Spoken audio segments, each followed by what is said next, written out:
রাজধানীর রমনা বটমূলে শেষ হয়েছে ছায়ানটের বর্ষবরণ 1432 এর অনুষ্ঠানে ফিলিস্তিনের গাজা উপত্যকায় ইসরায়েলের নির্বিচার হত্যাযজ্ঞে নিহত মানুষদের স্মরণে 1 মিনিট নীরবতা পালন করা হয়।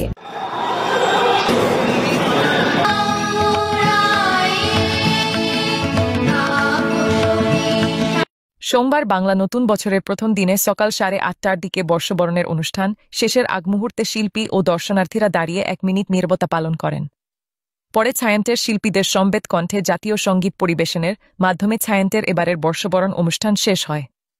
নীরবতা পালনের আগে ছায়ানটের নির্বাহী সভাপতি সারওয়ার আলী বলেন, ফিলিস্তিনে গাজায় ভয়াবহ মানবতার বিপর্যয় এবং গণহত্যায় বিশেষ করে শিশু হত্যার তীব্র নিন্দা জানাচ্ছি।